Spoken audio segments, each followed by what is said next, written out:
أعوذ بالله من الشيطان الرجيم. بسم الله الرحمن الرحيم. الحمد لله الذي أنزل على عبده الكتاب ولم يجعل له عوجا قيما لينذر بأسا شديدا من لدنه ويبشر المؤمنين الذين يعملون الصالحات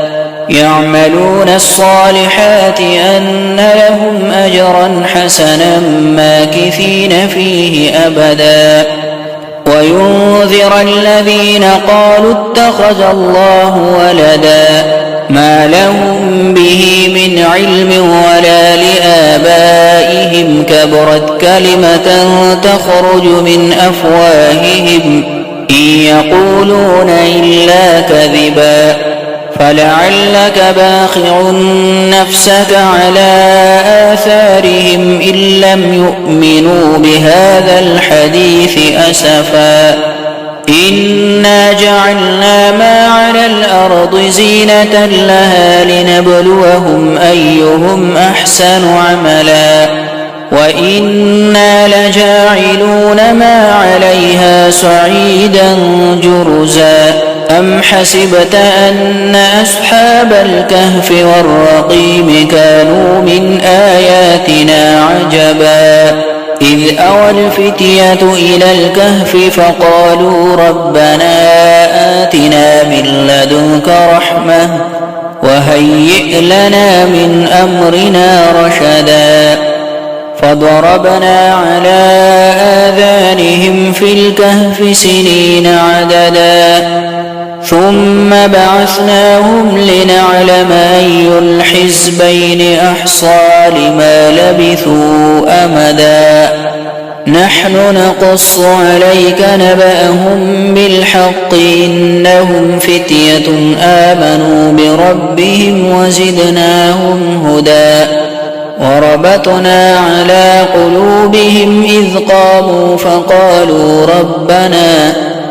فقالوا ربنا رب السماوات والأرض لن ندعو من دونه إلها لقد قلنا إذا شططا هؤلاء قومنا اتخذوا من دونه آلهة لولا يأتون عليهم بسلطان بين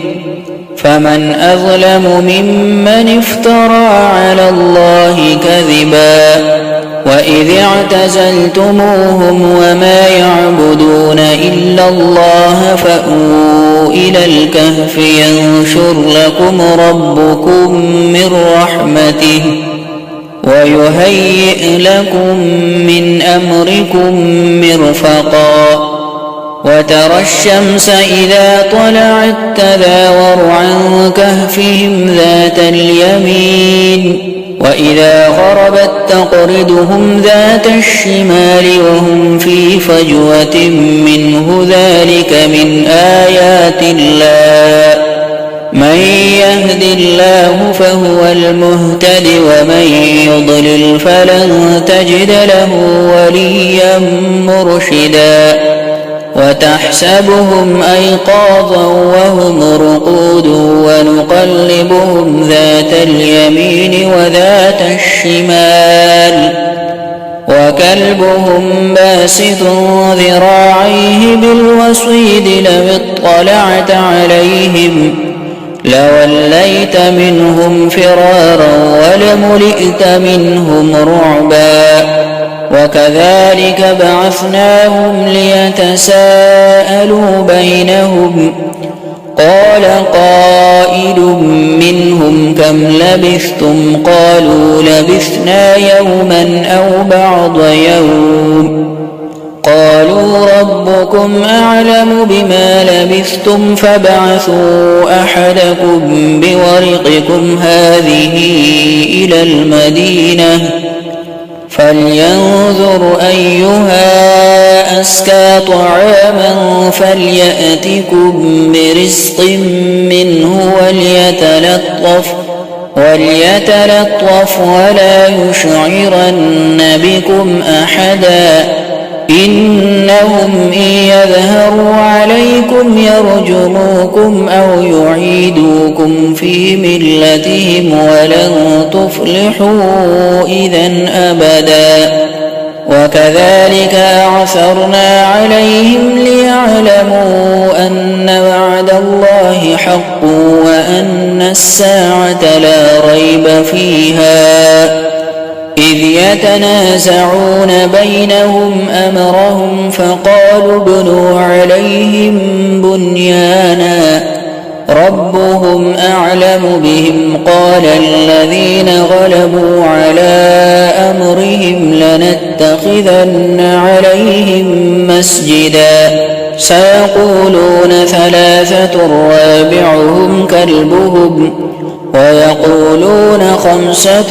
سادسهم كلبهم رجما بالغيب ويقولون سبعة وثامنهم كلبهم قل ربي أعلم بعدتهم ما يعلمهم إلا قليل فلا تمار فيهم إلا مراء ظاهرا ولا تستفت فيهم منهم أحدا ولا تقولن لشيء إني فاعل ذلك غدا إلا أن يشاء الله واذكر ربك إذا نسيت وقل عسى أن يهديني ربي لأقرب من هذا رشدا ولبثوا في كهفهم 300 سنين وازدادوا 9 قل الله أعلم بما لبثوا له غيب السماوات والأرض أبصر به وأسمع ما لهم من دونه من ولي ولا يشرك في حكمه أحدا واتل ما أوحي إليك من كتاب ربك لا مبدل لكلماته ولن تجد من دونه ملتحدا واصبر نفسك مع الذين يدعون ربهم بالغداة والعشي يريدون وجهه ولا تعد عيناك عنهم تريد زينة الحياة الدنيا ولا تطع من أغفلنا قلبه عن ذكرنا واتبع هواه وكان أمره فرطا وقل الحق من ربكم فمن شاء فليؤمن ومن شاء فليكفر إنا أعتدنا للظالمين نارا أحاط بهم سرادقها وإن يستغيثوا يغاثوا بماء كالمهل يشوي الوجوه بئس الشراب وساءت مرتفقا إن الذين آمنوا وعملوا الصالحات إنا لا نضيع أجر من أحسن عملا أولئك لهم جنات عدن تجري من تحتهم الأنهار يحلون فيها من أساور من ذهب ويلبسون ثيابا خضرا من سندس واستبرق متكئين فيها على الأرائك نعم الثواب وحسنت مرتفقا واضرب لهم مثل الرجلين جعلنا لأحدهما جنتين من أعناب وحففناهما بنخل وجعلنا بينهما زرعا كلتا الجنتين آتت أكلها ولم تظلم منه شيئا وفجرنا خلالهما نهرا وكان له له ثمر فقال لصاحبه وهو يحاوره أنا أكثر منك مالا وأعز نفرا ودخل جنته وهو ظالم لنفسه قال ما أظن أن تبيد هذه أبدا وما أظن الساعة قائمة ولئن رددت إلى ربي لأجدن خيرا منها منقلبا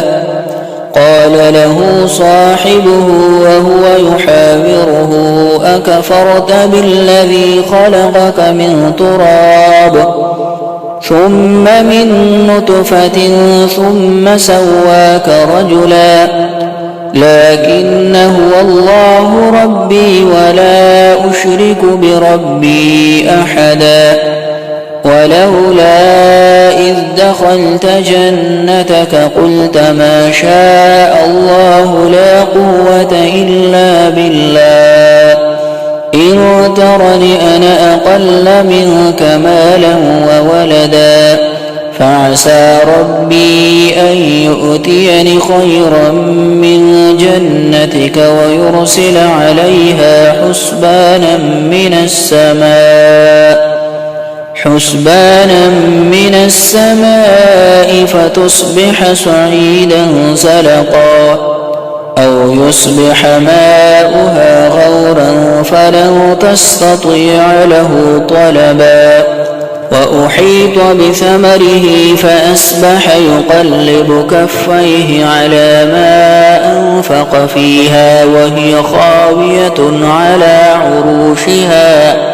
ويقول يا ليتني لم أشرك بربي أحدا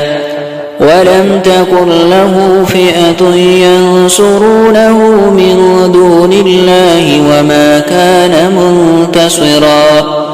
هنالك الولاية لله الحق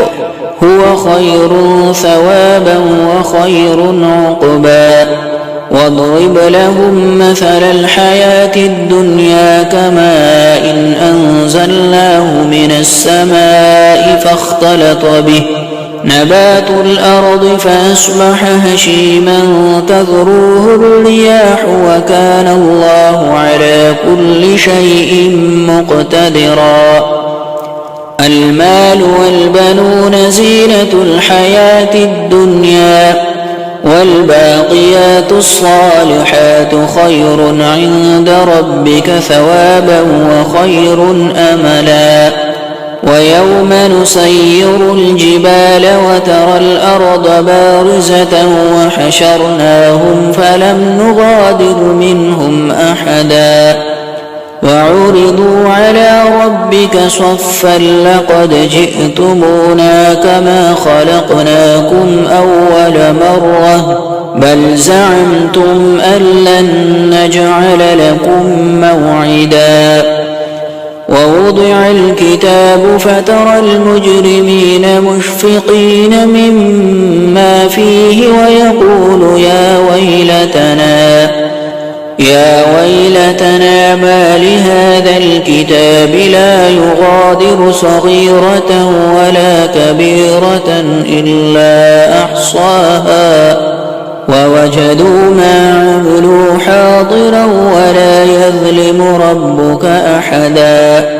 وإذ قلنا للملائكة اسجدوا لآدم فسجدوا إلا إبليس كان من الجن ففسق عن أمر ربه أفتتخذونه وذريته أولياء من دوني وهم لكم عدو بئس للظالمين بدلا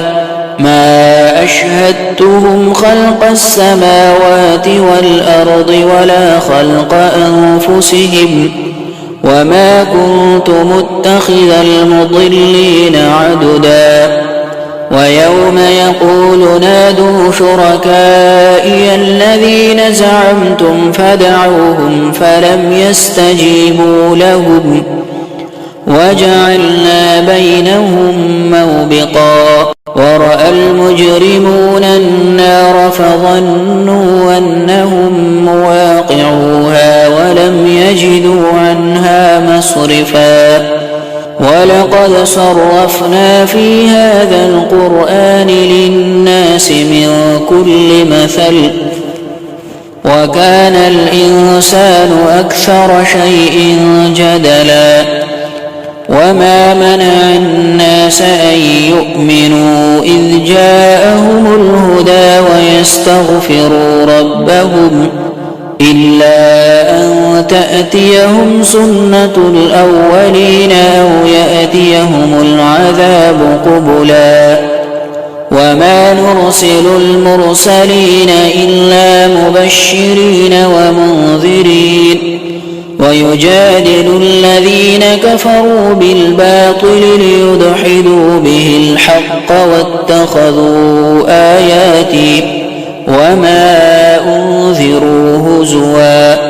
ومن أظلم ممن ذكر بآيات ربه فأعرض عنها ونسي ما قدمت يداه إنا جعلنا على قلوبهم أكنة أن يفقهوه وفي آذانهم وقرا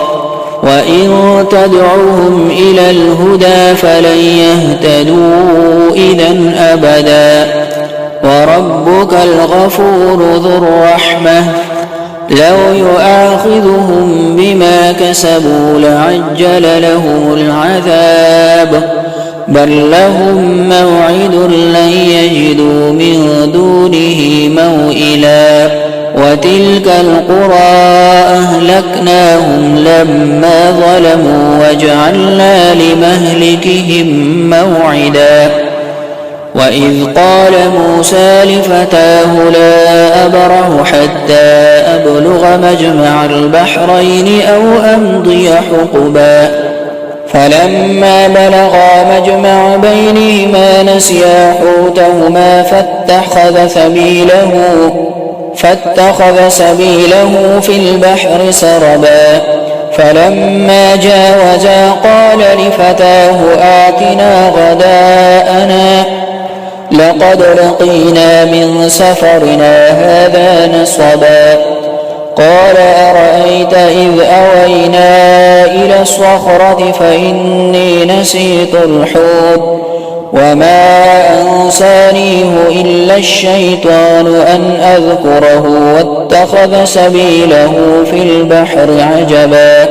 قال ذلك ما كنا نبغي فارتد على آثارهما قصصا فوجدا عبدا من عبادنا آتيناه رحمة من عندنا وعلمناه من لدنا علما قال له موسى هل أتبعك على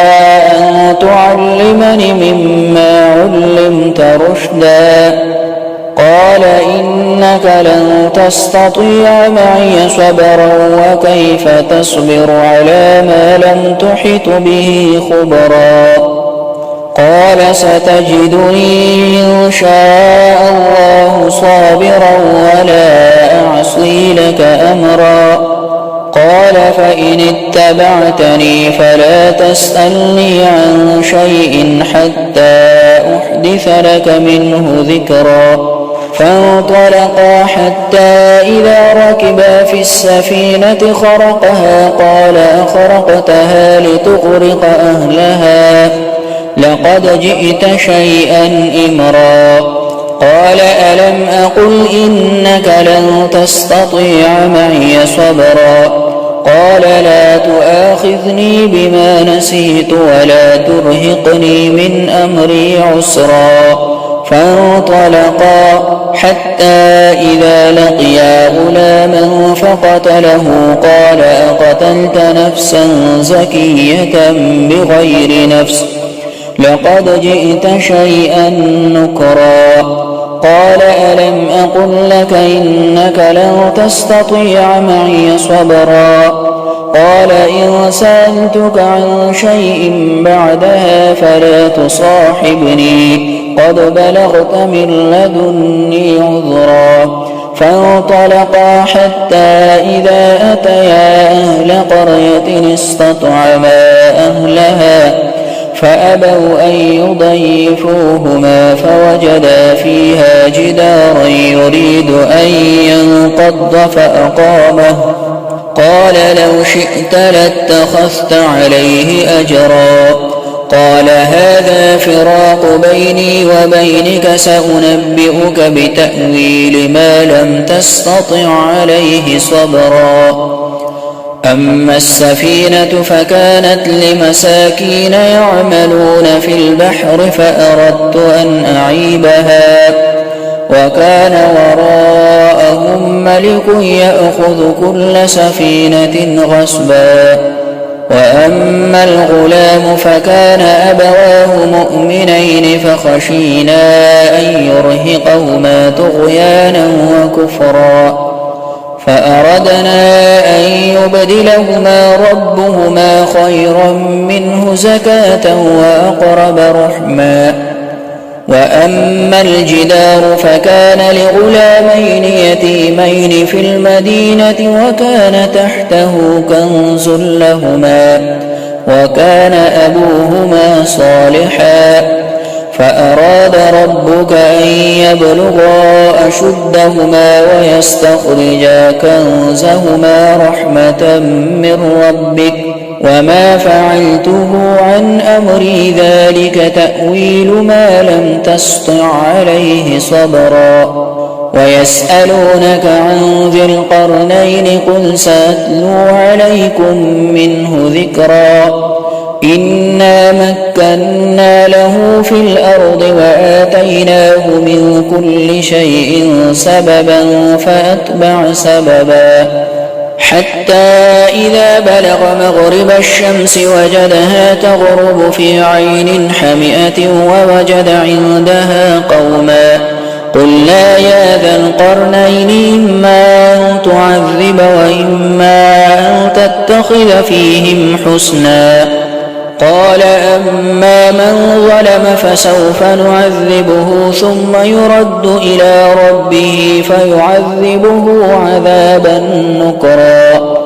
وأما من آمن وعمل صالحا فله جزاء الحسنى وسنقول له من أمرنا يسرا ثم أتبع سببا حتى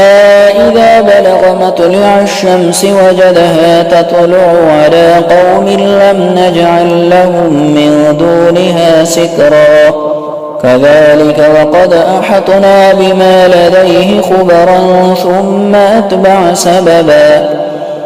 حتى إذا بلغ بين السدين وجد من دونهما قوما لا يكادون يفقهون قولا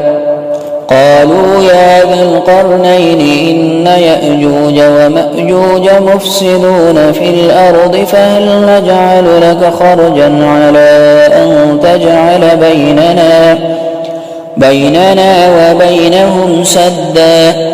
قال ما مكني فيه ربي خير فأعينوني بقوة أجعل بينكم وبينهم ردما آتوني زبر الحديد حتى إذا ساوى بين الصدفين قال انفخوا حتى إذا جعله نارا قال آتوني أفرغ عليه قطرا فما استطاعوا أن يظهروه وما استطاعوا له نقبا قال هذا رحمة من ربي فإذا جاء وعد ربي جعله دكاء وكان وعد ربي حقا وتركنا بعضهم يومئذ يموج في بعض ونفخ في الصور فجمعناهم جمعا وعرضنا جهنم يومئذ للكافرين عرضا الذين كانت أعينهم في غطاء عن ذكري وكانوا لا يستطيعون سمعا أفحسب الذين كفروا أن يتخذوا عبادي من دوني أولياء إنا أعتدنا جهنم للكافرين نزلا